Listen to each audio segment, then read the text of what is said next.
안녕하세요, 여러분. 소울 스토리타임에 오신 것을 환영합니다. 오늘부터 레나 존스 작가의 미스터리 추리 시리즈 에거사 오들리 1, 비밀 열쇠를 시작합니다. 13살 소녀 에거사 오들리. 그녀에게는 특별한 재능이 있습니다. 바로 누구도 풀지 못한 수수께끼를 푸는 능력이죠. 하지만 이번에 그녀가 마주한 비밀은 생각보다 훨씬 거대합니다. 과연 에거사는 비밀 열쇠의 진실을 찾을 수 있을까요? 지금 함께 그 모험 속으로 떠나볼까요? 시작합니다. 8장. 버드나무 아래에서. 토요일 아침이었지만 나는 8시 전에 일어났다. 지난밤 일로 피곤하고 정신이 멍했다. 그러나 눈을 떠 손에 든 열쇠를 보자 바로 머리가 돌아갔다. 무엇에 쓰는 물건인지는 아직 모르지만 열쇠는 소중했다. 열쇠를 아무데나 놔둘 수 없었다. 뚜껑에 자수가 놓인 엄마의 예쁘고 오래된 중국식 보석함을 뒤져서 은 목걸이 하나를 꺼내 열쇠를 끈 다음 목에 걸었다. 라디오를 켜고 뉴스를 들었다. 물 부족 사태가 악화됨에 따라 런던 전역에서 약탈과 폭동이 추가로 발생할 위험이 있습니다. 교통이 통제된 올드 캔드로드에서 발생한 우발적인 시위에는 경찰이 투입됐습니다. 또한 푸트니 대형 화재 진화에 나선 소방관들은 제한적인 물 공급으로 카페투 창고에 난 불길을 잡는 데 큰 어려움을 겪고 있습니다. 속이 울렁거려 라디오를 꺼버렸다. 다음 할 일은 리암에게 메시지를 보내는 것이다. 휴대폰을 자주 사용하지는 않지만 리암에게 당장 이 사실을 알려야 했다. 커스터드 크림이라는 단어, 긴급하게 만나야 할 때 우리가 쓰는 표준 암호와 숫자 12, 우리 집에 12시까지 오라는 신호를 쳐서 문자로 보냈다. 아래층으로 내려와 토스트를 만든 다음 거실을 지나 뒤로 걸어가는데 현관 깔개 위에 뭔가가 보였다. 평범한 봉투였고 주소는 없었다. 봉투 앞면에 적힌 건 에거사뿐이었다. 얼른 집어들고 안에 든 걸 확인했다. 봉투를 열기 전에 장갑과 고글을 꼈어야 했을지도 모르지만 기다릴 새가 없었다. 손으로 쓴 메모를 봉투에서 끄집어내자 뭔가가 바닥에 떨어졌다. 우선 메모부터 읽었다. 몰래 사람들 염탐하고 다니지 마라. 가슴이 쿵쾅거렸다. 누군가 내게 겁을 주려는 것이다. 바닥에 떨어진 것을 내려다보았다. 시든 흰 꽃이었다. 무슨 의미인지 파악하려고 자세히 들여다보았다. 꽃에 관해서는 나보다 아빠가 전문가지만 나도 이 꽃의 이름 정도는 알고 있었다. 클레머티스. 우리 집 뒷벽, 내 방 창문 아래에서 자라는 식물이었다. 주방을 통과해 뒷문을 열고 정원으로 달려나갔다. 내 방 창문 아래 풀밭에는 수십 그루의 흰 꽃이 가득 피어 있었는데 지금은 하나같이 가지 아래로 잘려 있었다. 수십 그루의 죽은 꽃이 태양 빛을 받아 바짝 말라 있었다. 대체 누가 이런 짓을 했을까? 몸이 벌벌 떨렸다. 내가 상대하는 사람이 누군지는 몰라도 어떻게 하면 나를 공포에 빠뜨릴 수 있는지는 제대로 알았다. 메모의 내용을 생각해 보았다. 몰래 사람들 염탐하고 다니지 마라. 창밖을 내다봤을 때 JP와 눈이 마주쳤던 기억이 났다. 공원에 사는 JP는 다정하고 수줍음이 많았다. 설마 이 일이 JP와 관련 있는 걸까? 내가 JP라는 미스터리한 인물에 관해 아는 게 너무 없다는 사실을 깨달았다. 그는 몇 달 전에 이 공원으로 왔고 일부러 날 찾아와 자신을 소개했다. 아빠가 JP를 찾아가서 이야기해 보더니 괜찮은 사람이라고 말해줬지만 아빠라고 그 사람을 얼마나 알았겠나? 혹시 JP가 우리를 내내 감시하고 있었던 거라면? 나는 편지와 꽃을 증거 봉투에 넣어 내 방에 가져다 놓았다. 그런 다음 가능하다면 지금 일어나는 모든 일은 물론이고 누군가 자신의 식물을 무참히 죽여버렸다는 사실 또한 아빠가 눈치채지 못하기를 바라며 풀밭에 널브러진 꽃을 치웠다. 손을 털고 숨을 깊이 들이쉬었다. 나는 협박에 굴하지 않을 것이다. 무슨 일이 일어나고 있는지 진상을 확인해야 했다. 뒷문을 통해 다시 안으로 들어가려는데 아빠가 여태 잠옷을 입은 채 심지어 주말에도 이런 일은 거의 없다. 주방으로 어기적거리며 들어왔다. 어제 늦게 잤어요? 내가 주전자를 들어 올리며 물었다. 아빠가 하품을 크게 하느라 잠시 말이 끊겼다. 그랬지? 누가 찾아왔었어요? 찬장에서 머그컵 2개와 병에서 티백 2개를 끄집어내며 대수롭지 않은 척 내가 물었다. 아빠가 식탁 앞에 털썩 주저앉으며 고개를 끄덕였다. 환경청에서 사람이 왔었어. 물이 부족해서 공원에서는 어떡하고 있는지 궁금해서 왔다더라. 아, 그렇구나. 그 사람한테 아빠가 실험한다는 얘기도 했어요. 물이 끓자 주전자를 들어 물을 따랐다. 아빠 차는 아빠 전용 머그컵에, 내 차는 에펠탑에서 기념품으로 산 머그컵에. 하긴 했는데 별말은 없었어. 환경청에서 할 법한 말은 별로 안 하더라. 결국은 내 얘기만 했으니까. 내 얘기요? 등에 소름이 오소소 돋았다. 응, 얘기가 잘 통했어. 그 사람도 내 나이 또래 딸이 있다고 하길래 내 얘길 좀 해줬지. 넌 커서 탐정이 되고 싶어 한다고 말이야. 좋은 사람 같았어. 내가 초조해하며 아빠에게 찻잔을 건넸다. 난, 가야겠어요. 할 일이 있어서. 알았어. 이번 주말에 해야 할 숙제 잊지 마라. 다 하고 나면 기분이 훨씬 좋을 거야. 알았어요, 아빠. 주방에서 나와 내 방으로 올라갔다. 어쩌면 그 남자의 방문이 우연이었을 수도 있지만 뭔가 꺼림칙했다. 그 사람이 떠날 때 JP는 왜 우리 집 밖에 숨어 있었을까? 질문은 꼬리를 무는데 답이 될 만한 건 거의 없었다. 게다가 누군가 나를 지켜본다는 느낌을 떨칠 수 없었다. 생각을 정리해가며 다시 그 미스터리한 열쇠로 정신을 집중했다. 열쇠로 뭘 할 수 있을까? 그게 또 어떤 결과를 가져올까? 뭐가 됐든 중요한 일인 건 분명했다. 엄마가 그토록 공들여 숨기고 내가 찾도록 암호 메시지까지 남긴 걸 보면 나는 열쇠가 그렇게 오랫동안 발견되지 않고 그곳에 묻혀 있었다는 사실에 많이 당황하고 있었다. 나는 방을 서성거리며 내가 아는 모든 정보를 곱씹어 보았지만 한 발도 나아가지 못했다. 침대에 앉아 사건 기록장에 중요한 단서를 적어 보았더니 금세 한 장이 가득 찼다. 1. 열쇠는 숨겨져 있었다. 그러므로 중요한 물건인 게 틀림없다. 2. 중요한 열쇠라면 분명 뭔가를 열 수 있을 것이다. 3. 엄마는 내가 그 열쇠를 찾아주기를 원했다. 눈물이 날 것 같아 눈을 세게 깜빡거렸다.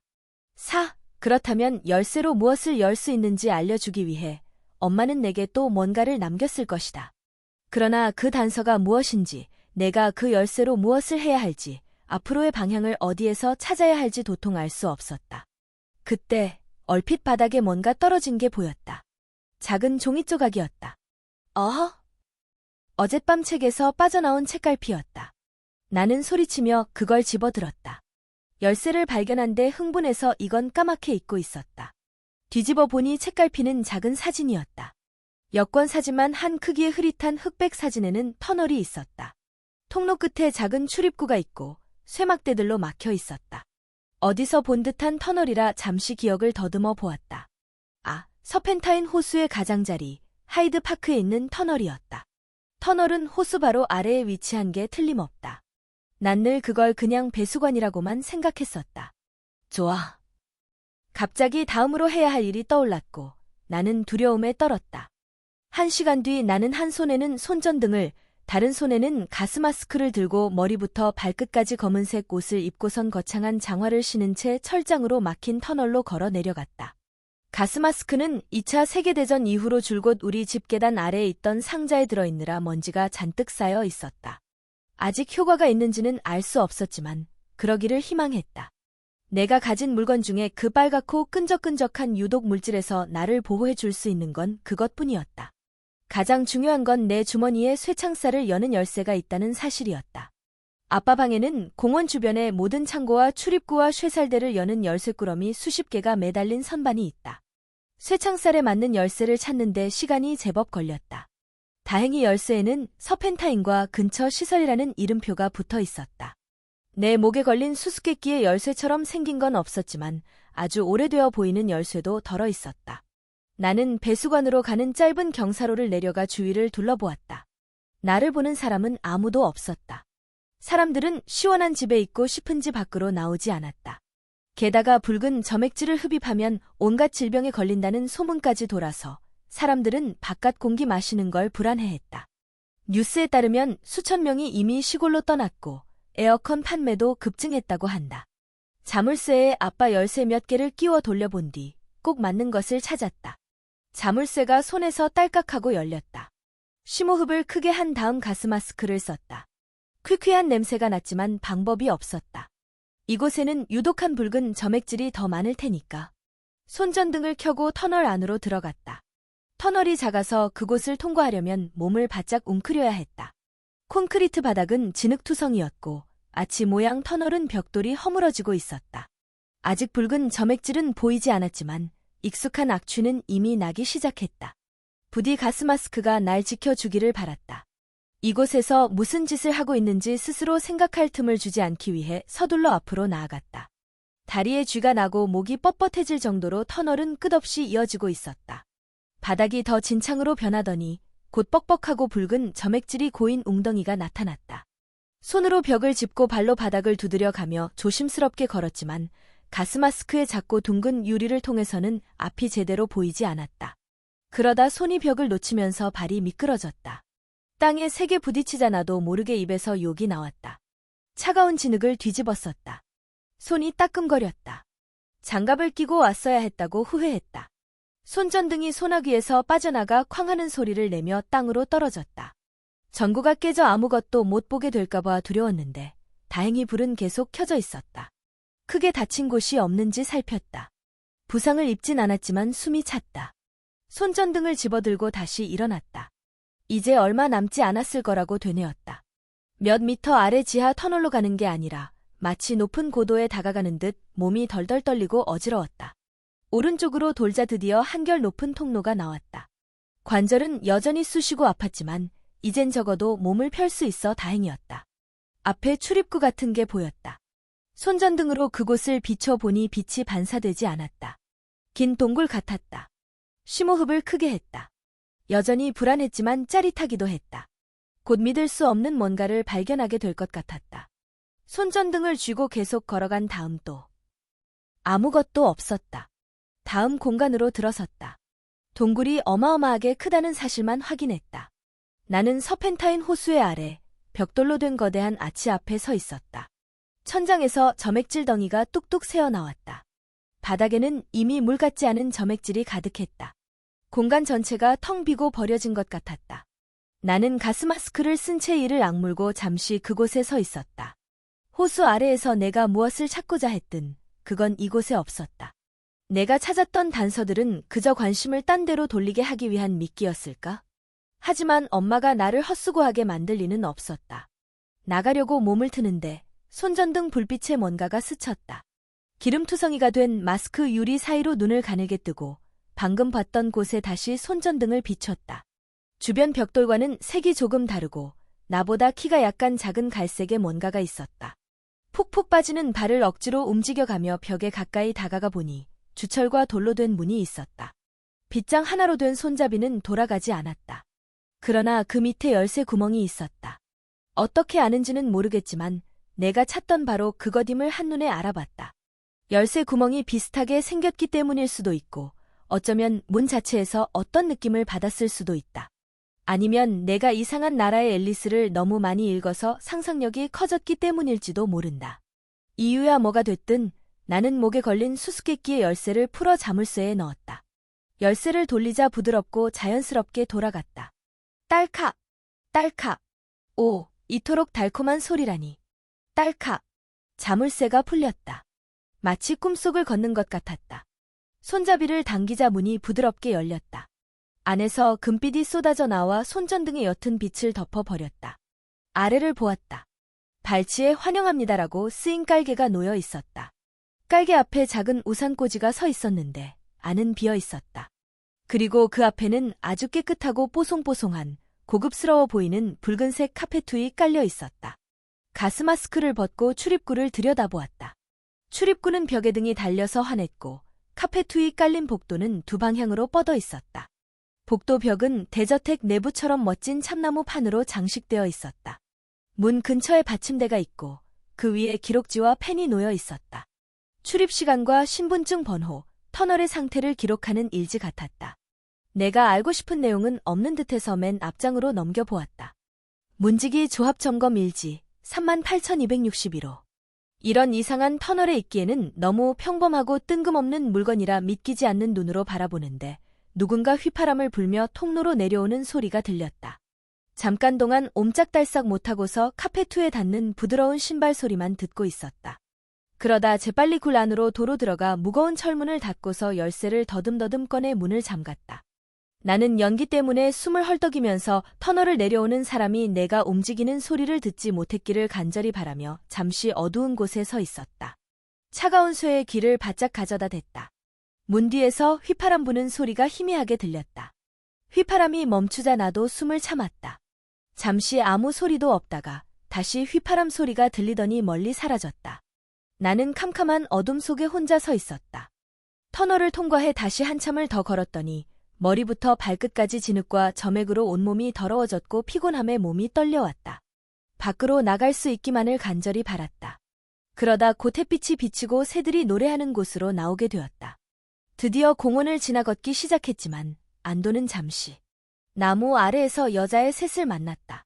가까이가 보니 CC 멤버들, 즉 사라와 루스와 브리아나가 공원을 배경으로 셀카를 찍고 있었다. 사라가 잔디를 가로질러 터덜터덜 걸어오는 나를 보더니 꽥 비명을 질렀다. 저게 뭐야?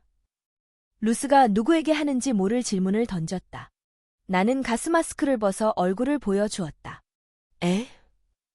애거사 아니야. 너 장난해? 하수구에서 뭐 했어? 오들리 오들로? 어느새 공포가 즐거움으로 바뀌었는지 사라가 비웃으며 말했다. 친구들 만났냐? 브리아나는 입을 떡 벌리고 나를 바라만 보았다. 저 애는 사라와 또 저렇게 빨리 화해를 한 건가? 브리아나는 나를 놀리지 않았다. 그렇다고 도움이 될 만한 말도 하지 않았다. 나머지 둘은 브리아나가 침묵하는 걸 눈치채지 못한 듯했다. 사라가 손에 물병을 들고 있는 게 보였다. 보통 같으면 그 애한테는 아무것도 부탁하고 싶지 않았겠지만 난 너무 간절했다. 나 너무 목이 마른데. 물 좀 얻어 마실 수 있을까? 아, 뭐 이거? 사라가 손에 든 병을 봤다. 미안, 이건 별표 스프리처 만들 거라서. 사라가 작은 스프레이 병을 꺼내 거기에 남은 물을 넣은 뒤 자기 얼굴에 뿌렸다. 이런 날씨에는 가끔 이렇게 해줘야 시원하거든. 사라가 사악하게 웃었다. 별표 액체를 분사하는 분무기류. 루스와 사라는 공원 어디에서도 들릴 만큼 크게 웃었고 나는 아무 말도 하지 않고 걔네 앞을 스쳐 지나갔다. 멀리 벗어났는데도 여전히 웃음소리가 들렸다. 이번만은 걔네의 모욕에도 마음이 상하지 않았다. 나는 방금 거대하고 거의 불가능에 가까운 걸 발견했으니까. 엄마가 발견해 주기를 바랐던 무언가를 내가 찾아냈다는 사실이 지금으로선 가장 중요했다. 그게 엄마의 죽음과 관계가 있는 걸까? 아니면 완전히 다른 일일까? 어느 쪽이든 문지기 조합에 관해 더 많이 알아내야 했다. 신고 있던 긴 고무장화를 벗는데 현관에서 노크 소리가 들리더니 문틈으로 리암이 와 있는 게 보였다. 문을 열자 리암이 말을 마구 쏟아냈다. 애거사. 괜찮아? 내가 응급신호를 보냈잖아. 더 빨리 오려고 했는데 내가 12시라고 해서 내 계획을 망치고 싶지 않았어. 손을 들어 리암의 말을 막았다. 리암, 난 괜찮아. 놀라게 했다면 미안해. 너한테 할 말이 너무 많아서 말이야. 모든 일을 끝낸 다음이라 차 한 잔 정도는 마셔줘야 할 것 같았다. 옷 갈아입고 올게. 좀 기다려줘.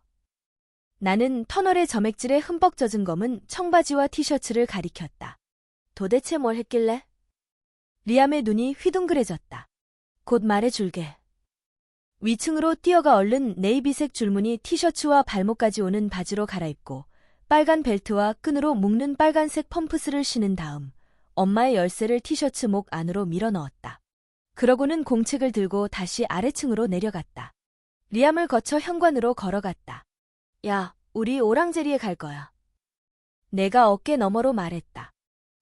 어디? 근데 잠깐. 리암이 씩씩거리며 날 따라왔다. 나는 그냥 리암을 보고 환하게 웃어주었다. 이렇게 하면 항상 효과가 있었다. 아, 알았어. 리암이 말했다. 오랑제리는 공원 서쪽 켄싱턴 궁에 위치한 고풍스러운 찻집이다.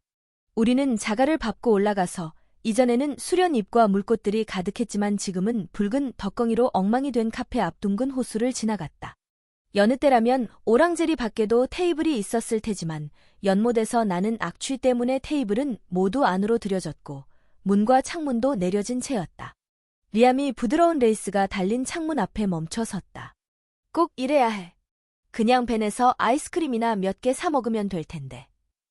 내가 리암을 안으로 끌고 갔다. 문 위에 달린 소리 나는 종이 집주인을 불러냈다.